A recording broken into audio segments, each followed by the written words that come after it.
আসসালামু আলাইকুম প্রিয় ভিউয়ার্স, এস এগ্রো কেয়ারের পক্ষ থেকে শুভেচ্ছা এবং অভিনন্দন। তো আজকে আদার লাস্ট আপডেট দিব। তো আদার অলরেডি 10 মাস বয়স হয়ে গেছে। দেখেন ভিউয়ার্স, পাতাগুলো এখনও কাঁচা রয়ে গেছে, এখনও পরিপক্কভাবে শুকায়নি পাতাগুলো। দেখেন মাটিতে এখনও রস আছে। আমি 15 দিন আগে পানি দিয়েছিলাম, এখনও সুন্দর রস আছে, সেই জন্য গাছের পাতাগুলো এখনও সবুজ আছে। যেহেতু পানি দিয়েছিলাম সেই ক্ষেত্রে গাছ শুকায়নি এখনও। তো মাটিতে রস আছে সেহেতু গাছের পাতাগুলো সবুজ রয়ে গেছে। গাছগুলো অনেক লম্বা হয়ে গেছে, সেই ক্ষেত্রে মানে গাছগুলো শুয়ে পড়ছে, নিচু হয়ে গেছে।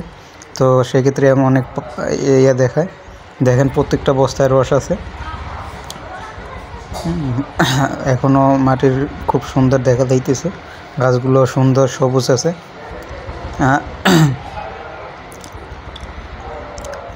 তো আরেক সাইডে দেখা যায় ওইখানে গাছগুলো পরিপক্ক হয়ে যাইতেছে, ওগুলো শুকিয়ে গেছে। দেখেন যে এই সাইডটা গাছগুলো অনেক শুকিয়ে গেছে, মাটিগুলোও শুকিয়ে গেছে। এই জায়গায় একটু রোদ্র পড়ে, তো সেই জন্য একটু মাটিগুলো শুকনা, গাছগুলো পরিপক্ক হয়ে গেছে।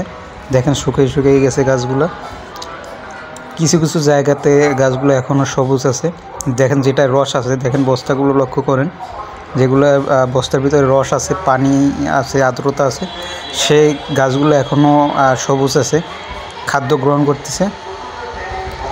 আর যেগুলো মাটি শুকিয়ে গেছে সেইগুলো দেখেন গাছগুলো শুকিয়ে গেছে, লাল হয়ে গেছে। আসলে এটা কোনো রোগ না, অবশ্য গাছ পরিপক্ক হইতেছে আস্তে আস্তে, তো সেই ক্ষেত্রে গাছগুলো শুকিয়ে যাইতেছে।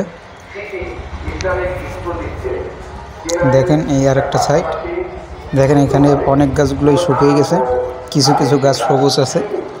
দেখেন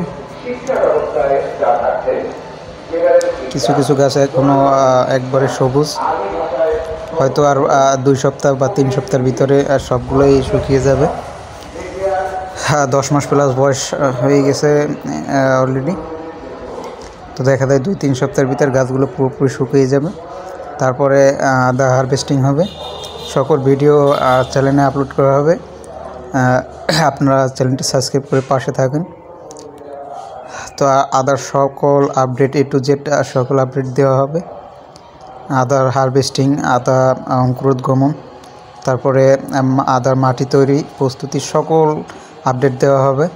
তো চ্যানেলটি সাবস্ক্রাইব করে পাশে থাকবেন। আজকে এই পর্যন্ত, সবাই ভালো থাকবেন এবং সুস্থ থাকবেন।